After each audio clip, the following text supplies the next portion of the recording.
सबको मेरा सादर नमस्कार। महाभारत एक प्राचीनतम महाकाव्य महाग्रंथ है। इसमें कौरवों और पांडवों के बीच कुरुक्षेत्र के मैदान में जो लड़ाई हुई थी, आज के प्रसंग में उसका वर्णन है। और इसी प्रसंग में गीता का उपदेश दिया था अर्जुन को श्री कृष्ण ने। तो कुरुक्षेत्र के मैदान में कौरवों पांडवों की सेनाएं आमने सामने आ डटी।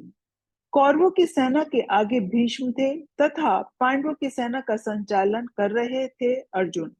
अर्जुन ने जब देखा कि उसे अपने गुरु पितामह भाई बंधु और सगे संबंधियों से युद्ध करना है, तो उसका हृदय कांप उठा।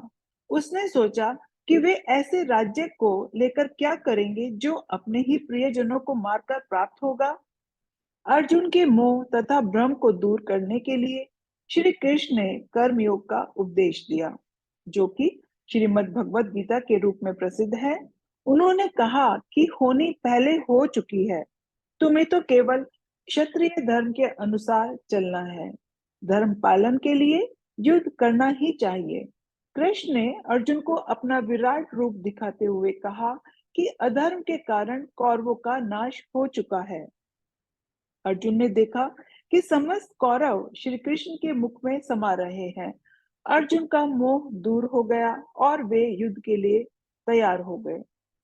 युद्ध प्रारंभ होने से पूर्व युधिष्ठिर रथ से उतरकर पैदल ही पितामह भीष्म के पास गए तथा उनके चरण स्पर्श करके उन्हें प्रणाम किया।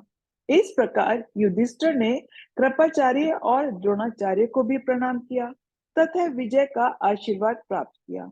युधिष्ठिर की धर्म नीति को देखकर धृतराष्ट्र का पुत्र युयुत्सु इतना प्रभावित हुआ कि कौरव सेना छोड़कर पांडवों से जा मिला।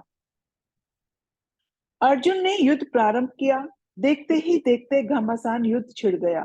भीष्म के सामने पांडव सेना थर्रा उठी।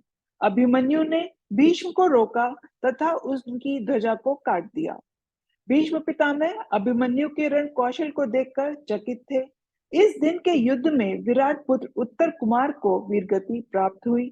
संध्या होते ही युद्ध की समाप्ति की घोषणा की गई। पहले दिन के युद्ध में दुर्योधन बहुत प्रसन्न था। युधिष्ठिर ने श्री कृष्ण से कहा कि आज के युद्ध से पितामह की अजेयता सिद्ध हो गई। श्री कृष्ण युधिष्ठिर को ढांढस बंधाते हैं। दूसरे दिन भीष्म ने नेतृत्व में कौरव सेना ने पांडवों पर आक्रमण किया, जिससे पांडवों की सेना तितर बितर हो गई। अर्जुन के कहने पर श्री कृष्ण उनके रथ को भीष्म के सामने ले गए। अर्जुन और भीष्म में भयंकर युद्ध छिड़ गया। भीष्म साक्षात यमराज की तरह पांडव सेना को काट रहे थे। भीष्म अर्जुन से लड़ना छोड़ भीम की तरफ भागे। सात्विकी के एक बाण से भीष्म का सारथी घायल होकर गिर पड़ा। उसके गिरते ही रथ के घोड़े भाग खड़े हुए, जिससे पांडव सेना में उत्साह का संचार हुआ। संध्या हो गई। दोनों ओर के सेनापतियों ने युद्ध बंद होने का शंख बजाया। तीसरे दिन भी पांडव सेना के सामने कौरवों की एक न चली। भीम के एक बाण से दुर्योधन अचेत हो गया। दुर्योधन का सारथी उन्हें युद्ध भूमि से हटा ले गया। कौरवों ने समझा कि दुर्योधन युद्ध क्षेत्र से भाग खड़े हुए हैं। सैनिकों में भगदड़ मच गई। तभी भीम ने सैकड़ों सैनिकों को मार डाला। संध्या के समाप्त युद्ध बंद होने पर दुर्योधन भीष्म के शिविर में गया और कहा कि आप मन लगाकर युद्ध नहीं कर रहे हैं। भीष्म यह सुनकर क्रोधित हो गए और बोले, पांडव अजय हैं, फिर भी मैं प्रयास करूंगा। चौथे दिन से सातवें दिन तक के युद्ध में भीष्म ने प्रबल वेग से पांडवों पर आक्रमण किया। पांडव सेना में हाहाकार मच गया। आज अर्जुन का वश भी उनके सामने नहीं चल रहा था। पांचवें, छठे और सातवें दिन भी भयंकर युद्ध चलता रहा। आठवें दिन का युद्ध घनघोर था। इस दिन अर्जुन की दूसरी पत्नी उलूपिंद से उत्पन्न हुआ महारथी इरावान मारा गया। उसकी मृत्यु से अर्जुन बहुत क्षुब्ध हो उठा।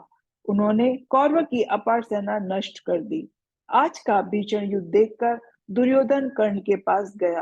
कर्ण ने उसे सांत्वना दी कि भीष्म का अंत होने पर वह अपने दिव्यास्त्रों से पांडव का अंत कर देगा। दुर्योधन भीष्म पिता के पास भी गया और बोला, पितामह, लगता है आप मन लगाकर नहीं लड़ रहे। यदि आप भीतर ही भीतर पांडवों का समर्थन कर रहे हो तो आगे दीजिए, मैं कर्ण को सेनापति बना देता हूँ। भीष्म पितामह ने दुर्योधन से कहा कि योद्धा अंत तक युद्ध करता है। कर्ण की वीरता तुम विराट नगर में देख चुके हो। कल के युद्ध में मैं कुछ कसर नहीं छोड़ूंगा। 9वें दिन के युद्ध में भीष्म के बाणों से अर्जुन भी घायल हो गए। कृष्ण के अंग भी जर्जर हो गए। श्री कृष्ण अपनी प्रतिज्ञा भूलकर रथ का एक चक्र उठाकर भीष्म को मारने के लिए दौड़े। अर्जुन भी रथ से कूदे और कृष्ण के पैरों से लिपट पड़े। संध्या हुई और युद्ध बंद हुआ। रात्रि के समय युधिष्ठिर ने कृष्ण से मंत्रणा की।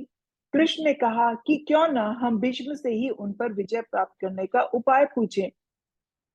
श्री कृष्ण और पांडव भीष्म के पास पहुंचे। भीष्म ने कहा कि अब जब तक मैं जीवित हूं तब तक कौरव पक्ष अजेय है। भीष्म पितामह ने अपनी मृत्यु का रहस्य बता दिया। द्रुपद का बेटा शिखंडी पूर्व जन्म का स्त्री है। मेरे वध के लिए उसने शिव की तपस्या की थी।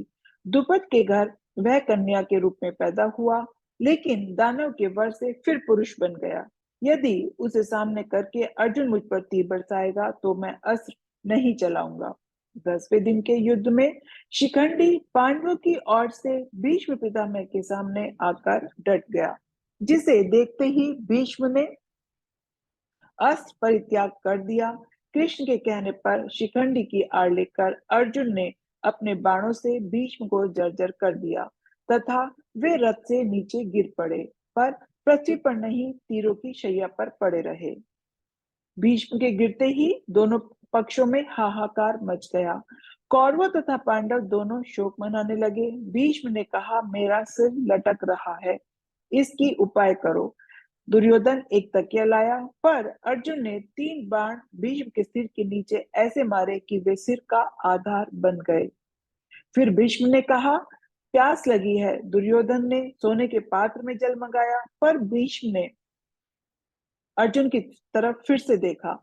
अर्जुन ने एक बाण पृथ्वी पर ऐसा मारा कि स्वच्छ जल की धारा फूटकर भीष्म के मुंह पर गिरने लगी। पानी पीकर भीष्म ने कौरव पांडवों को जाने की आज्ञा दी और कहा कि सूर्य के उत्तरायण होने पर मैं प्राण त्याग करूंगा। भीष्म शरशैया पर गिरने का समाचार सुनकर कर्ण अपनी शत्रुता भूलकर भीष्म से मिलने गया। उसने पितामह को प्रणाम किया। भीष्म ने कर्ण को आशीर्वाद दिया और समझाया कि यदि तुम चाहो तो युद्ध रुक सकता है।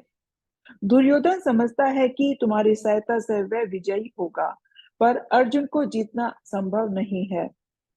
तुम दुर्योधन को समझाओ। तुम पांडवों के भाई तथा कुंती के पुत्र हो। तुम दोनों पक्षों में शांति स्थापित करो। कर्ण ने कहा, पितामह, अब संघर्ष दूर तक पहुंच गया है।